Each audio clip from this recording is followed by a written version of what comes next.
Bonjour à tous, très heureuse de vous retrouver depuis Annecy. Nous sommes au Hara à l'occasion du festival d'animation qui s'ouvre aujourd'hui. Nous sommes le lundi 14 juin et merci de nous rejoindre pour ce JT. Il est le premier festival de cinéma international à se tenir physiquement après des mois de salle obscure. Annecy Festival fête ses 60 ans cette année. L'organisation nous a concocté une version hybride avec une place de choix pour le grand public. On y revient dans quelques instants. Et l'animation, il en est aussi question de l'autre côté de la frontière, à Ferney-Voltaire, le studio DreamWorks qui a fait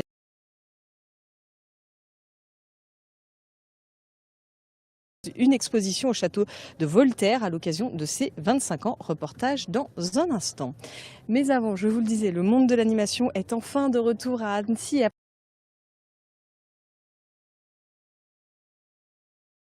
15 000 accrédités d'une centaine de pays différents l'année dernière. Cette année, l'équipe est partie sur une version hybride, en ligne, notamment pour le public extra-européen, mais aussi ici, sur place. On se trouve actuellement au Hara, où a été installé le village du festival. Vous y trouvez une exposition, les projections en plein jour à 20h30, la réalité virtuelle, le tout accessible gratuitement à tous jusqu'à samedi. Et cette année, c'est aussi le retour en salle des avant-premières et des séances en quelques minutes à Bonlieu. Victoria Lopez s'est glissée dans la salle, on la retrouve tout de suite. Bonjour Fanette, bonjour à tous. Vous l'entendez derrière moi, des applaudissements, des avions en papier qui volent, des rires, des sourires. Nul doute, le Festival international du film d'Annecy a commencé et nous sommes à quelques minutes de la première séance événement. Des séances événements, il y en aura tout au long de la semaine, des avant-premières françaises, internationales, des courts, des longs métrages. Ce soir, c'est le long métrage Le Peuple Loup des réalisateurs Ross Stewart et Tom Moore qui est diffusé ici en avant-première. Et il y a une certaine euphorie dans cette salle que vous allez voir à l'image. Une euphorie de se retrouver dans une salle de cinéma, de se retrouver ici pour ce festival du film d'Annecy. On va aller à la rencontre justement de ces festivaliers à quelques minutes du début de la séance et il y en a juste ici. Bonjour, on est dans le journal de 8 Mont-Blanc. Vous êtes tout d'abord heureux de retrouver ce festival d'Annecy, j'imagine. Ouais, très heureux, ça nous avait énormément manqué. Et ouais, on est content de cette nouvelle édition sous le soleil. Est-ce que vous êtes un habitué du festival ? Bah ouais, depuis plusieurs années, avec Ivan, on est producteur, donc on vient souvent aussi pour la partie MIFA, pour la partie marché. Donc à la fois pour voir des films, mais aussi pour le travail, quoi. Est-ce que ça vous a manqué l'année dernière de ne pas pouvoir venir sur place ? Ouais, terriblement. C'était une grosse frustration parce que c'est un moment que tout le monde attend. Je pense que parmi les festivals, ça fait partie des festivals qu'on n'a pas envie de rater parce qu'il y a une super ambiance et on le voit derrière avec les avions en papier, les gens qui crient lapin, etc. C'est pas comme les autres festivals et donc quand il n'y a pas, ça nous manque. Qu'est-ce que vous attendez Ça, exactement. Et oui, cette ambiance, c'est ce que vous êtes venu chercher aussi au festival cette année. Qu'est-ce que vous attendez de cette édition ? Nous, à titre personnel, il y a un film qu'on a produit qui passe et justement, on a très envie de voir ce que les réactions du public en vrai, l'enthousiasme des gens qui aiment l'animation en voyant le film. Enfin, c'est quand même quelque chose de très particulier. Et les séances au cinéma nous manquaient, les séances au cinéma avec un public de passionnés d'animation nous manquaient encore plus. Donc, on est ravis de pouvoir être là, quoi. Est-ce que vous venez de loin pour ce festival à Annecy ? Eh ben, moins que d'habitude parce que j'ai déménagé pas trop loin dans la Drôme, mais Ivan vient de Berlin et Arnaud vient de Lyon. Donc voilà. Arnaud, justement, peut-être un petit mot sur cette ambiance du festival. Ça fait du bien d'être dans cette salle. Oui, ça fait du bien. J'enlève mon masque. Ça fait du bien de revoir du monde, de sentir un peu l'ambiance cinéma, les attentes des gens, les émotions et tout. C'est vraiment sympa. Et cette séance événement, Le Peuple Loup, vous l'attendiez aussi ? Ouais, je l'attendais. J'aime vraiment beaucoup et j'ai suivi le boulot des studios, les précédents films. Et je suis très curieux de voir. Pour connaître quelques personnes qui ont bossé dessus, je suis sûr que c'est de grande qualité et ça va être vraiment sympa. Merci beaucoup à tous les deux. On vous souhaite une belle séance. Et Fanette, on se retrouve peut-être un petit peu plus tard. Là, on va laisser débuter cette séance. On pourra se retrouver un petit peu plus tard pour vivre aussi l'ambiance dans ce centre Bonlieu, ici au cœur d'Annecy et du festival.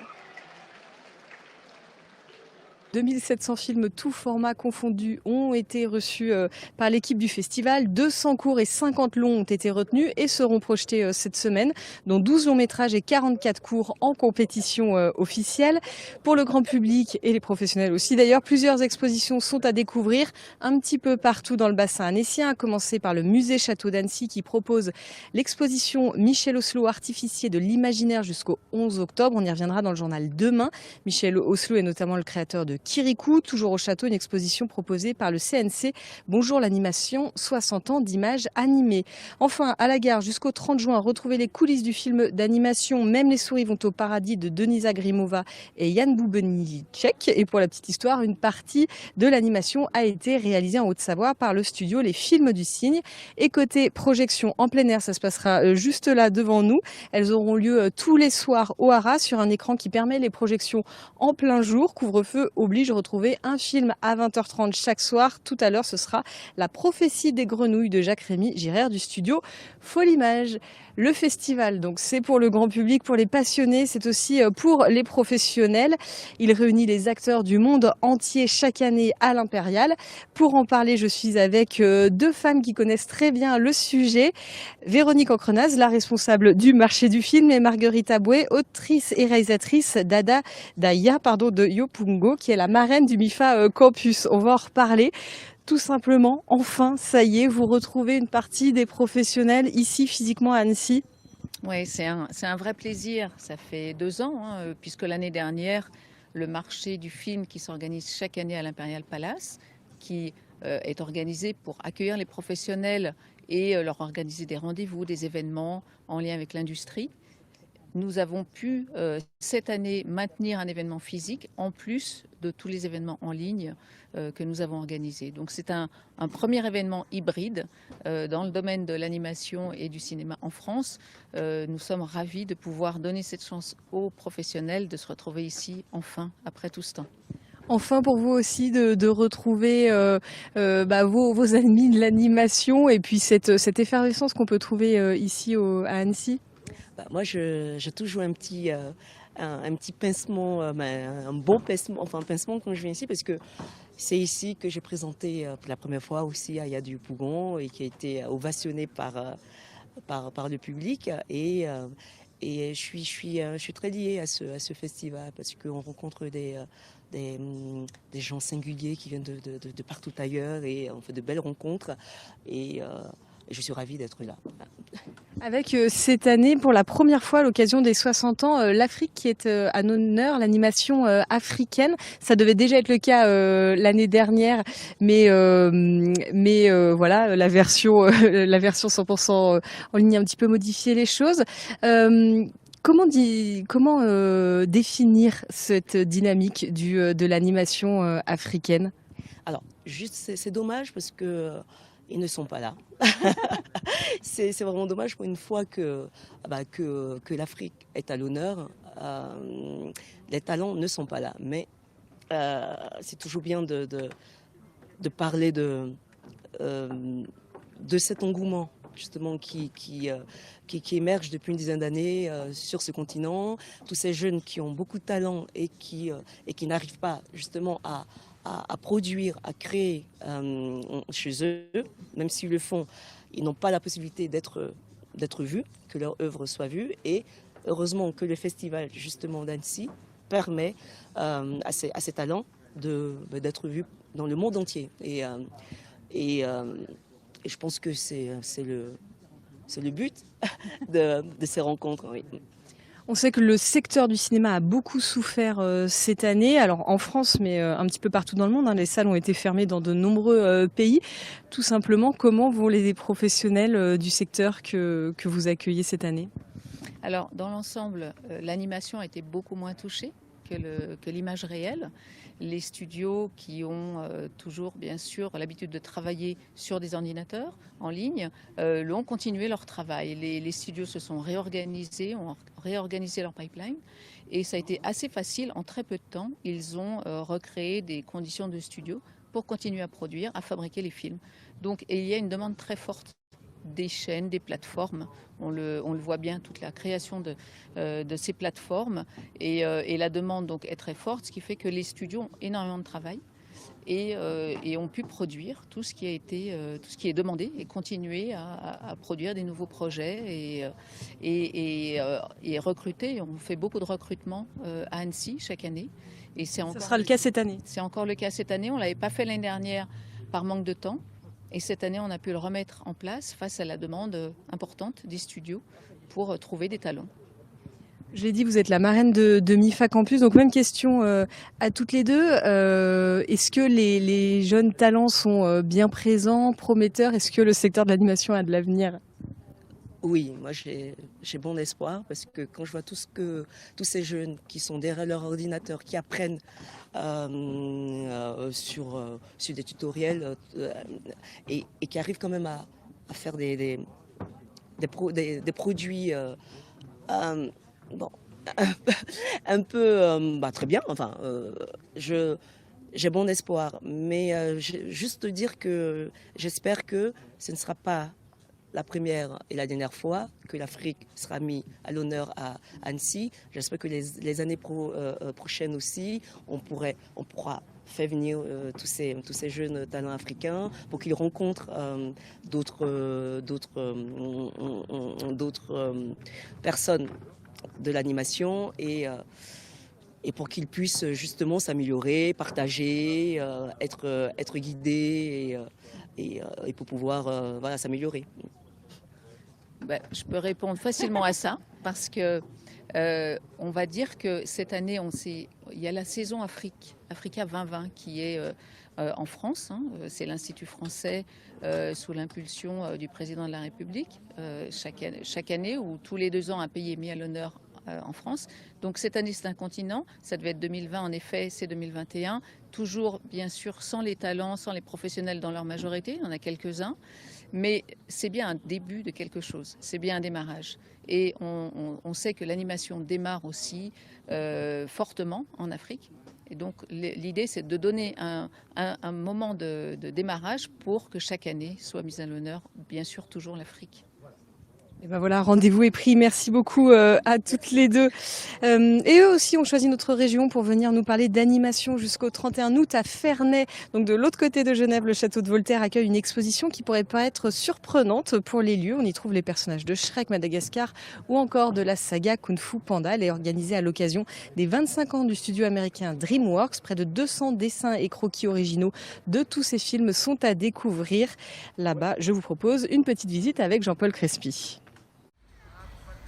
Voltaire, le philosophe du siècle des Lumières, accueille pour leur 25e anniversaire les studios DreamWorks, studio fondé entre autres par Steven Spielberg. Une rencontre très originale pour une exposition qui l'est tout autant. Au détour des salles du château, les visiteurs pourront découvrir l'univers des studios américains et ses héros. De Shrek à Kung Fu Panda, de Dragon à Madagascar, sans oublier les trolls et le chapeauté. Une exposition exceptionnelle de plus de 200 œuvres, croquis, dessins originaux, slides et peintures numériques, des personnages et des scènes des productions qui nous emmènent au pays de tous les imaginaires.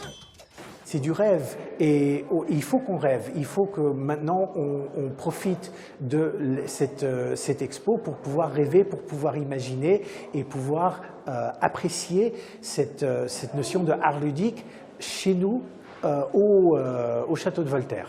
Moi, ce que j'ai envie que les gens voient, c'est justement pas la technique, c'est qu'ils sentent que le personnage, il existe en vrai. C'est que, comme on dit, un bon plan d'animation, on oublie que c'est de l'animation. Parce qu'il est là pour autre chose. C'est un peu comme dans toutes les disciplines artistiques, hein, on cache la technique, et puis ce qui compte, c'est l'émotion. Ce qui compte, c'est on est dans le moment présent, on regarde l'écran, surtout les enfants, qui est un public très difficile, les enfants. Cette exposition marque l'aboutissement d'un long travail entrepris par la Fondation Art Ludique, jeune fondation consacrée à l'art contemporain du jeu vidéo, de l'animation, du dessin de cinéma, de la bande dessinée et des mangas. DreamWorks, c'est un studio à part, c'est un studio exceptionnel. Ça a été le premier studio à recevoir un Oscar pour un film d'animation, qui était Shrek, évidemment, qui a marqué un tournant dans l'histoire de l'animation, puisque c'est ce côté caustique, ce côté, on est très heureux d'être ici dans le château de Voltaire, puisqu'il y a ce côté un peu impertinent dans cette dynamique artistique de ce grand philosophe français, qui était un ami des arts aussi. Donc on est très heureux, et c'est vrai que fêter les 25 ans de DreamWorks en montrant un peu toute la magie, tout leur style, tous les voyages qu'ils ont accomplis et les films qu'ils ont réalisés à travers des dessins que personne n'a jamais vus, c'était vraiment une occasion de célébrer cet anniversaire. En présentant des œuvres rares autour desquelles un très large public peut se retrouver, l'exposition 25 ans des studios DreamWorks Animation nous offre une plongée dans des mondes imaginaires pour découvrir la virtuosité des artistes du studio. Une rencontre et un moment de partage sous le regard certainement amusé du patriarche de Ferney. Et dans le reste de l'actualité, l'agglomération de Grand-Chambéry a décidé d'interdire l'accès à ses déchetteries pour les 3 prochains mois aux familles de la communauté des gens du voyage qui étaient jusque-là autorisées à prélever des matériaux de récupération 1 jour par semaine. Elle a également décidé de porter plainte, des décisions qui font suite à des menaces de mort sur des agents en charge de la déchetterie de Bissy et plusieurs incidents ayant eu lieu ces derniers mois.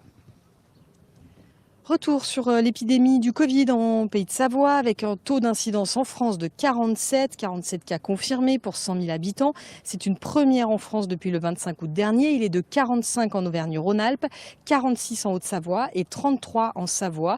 D'ailleurs, une fois n'est pas coutume, ces derniers mois, les responsables du centre hospitalier Métropole Savoie avaient convié la presse pour une bonne nouvelle ce lundi après-midi. Florent Chambaz, le directeur général de l'établissement, a annoncé la levée du plan blanc dans tous les établissements hospitaliers publics et privés de Savoie. Cette décision intervient alors que les derniers chiffres font état de 20 patients Covid, dont 9 en réanimation à Chambéry. Un chiffre très bas que les équipes n'avaient pas vu depuis des mois. Pour autant, elles ne parlent pas de retour à la normale et restent vigilantes. 58% de la population savoyarde est vaccinée. On écoute Florent Chambaz au micro de Sébastien Germain. Les efforts qu'on a entrepris, à la fois grâce au respect des ex-barrières, grâce à la vaccination, nous amènent aujourd'hui à une situation où on peut lever le plan blanc qui était en place depuis maintenant plusieurs mois à l'hôpital. Un plan blanc, c'est en fait la mobilisation extraordinaire, exceptionnelle d'un établissement pour faire face à une situation elle-même exceptionnelle. Donc là, on avait vraiment mobilisé tous nos moyens pour faire face aux besoins liés à la Covid, que ce soit en réanimation, dans les services de médecine ou notamment aux urgences. Donc là, on reprend progressivement, en arrêtant ce plan, on reprend un mode de fonctionnement normal. On a commencé à libérer les conditions de visite, même s'il y a des contraintes, mais c'est beaucoup moins contraignant qu'auparavant. On peut visiter toutes les personnes qui sont hospitalisées, deux visites en même temps, évidemment, pour limiter le nombre de personnes présentes. On a aussi ouvert les visites dans les EHPAD, ce qui était un point très important. Et puis en termes d'activité, ça veut dire que progressivement, on reprend l'ensemble de nos activités, tous les services sont ouverts, toutes les consultations externes sont ouvertes et on connaît encore aujourd'hui des contraintes sur les activités liées au bloc opératoire, chirurgical ou diagnostic. Mais tout ça, tout ce dispositif commence maintenant à se mettre en place progressivement vers un retour à la normale qu'on espère complet d'ici début septembre. Un établissement de santé, et tous les établissements de santé du département sont concernés, c'est des gros paquebots, c'est des grosses organisations avec beaucoup de monde derrière et puis aussi avec des précautions dans la reprise de l'activité. Donc aujourd'hui, c'est un point de départ vers une remise en fonctionnement normal, mais qui va prendre encore 2 ou 3 mois, notamment pour des raisons de personnel, encore occupés, notamment en réanimation. On a encore plus de lits de réanimation que d'habitude. Les blocs opératoires ne pourront pas fonctionner pleinement avant le mois de septembre, même si évidemment tout le monde est mobilisé pour faire le maximum. Français et Italiens sont réunis aujourd'hui à Chambéry pour la commission intergouvernementale consacrée au Lyon-Turin. L'objectif est d'évoquer les futures phases de réalisation du tunnel. Parallèlement à ce rendez-vous, gendarmerie et préfecture ont profité de la présence du directeur général de TELT, la société en charge du chantier, pour signer un protocole de sécurisation de ce même chantier. Un travail déjà mené depuis plusieurs années mais qui se formalise donc ce lundi. On écoute quelques réactions recueillies par Emmanuel Jaude. On formalise donc avec ce document la manière dont nous échangeons au quotidien dans le volet de la prévention, mais également dans le volet de l'intervention. Intervention pour des faits délictueux, on parle d'intrusion, de dégradation, mais intervention aussi pour des accidents.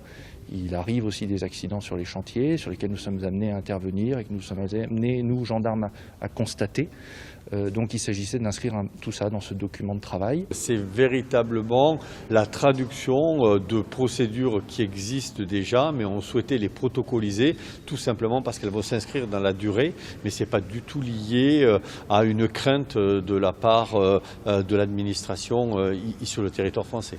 C'est un thème qui va être important pour notre personnel, pour les entreprises qui travaillent, les ouvriers, pour les entreprises qui travaillent pour nous, mais aussi pour le territoire, parce qu'on connaît mieux les règles, les engagements, les rôles des différents sujets.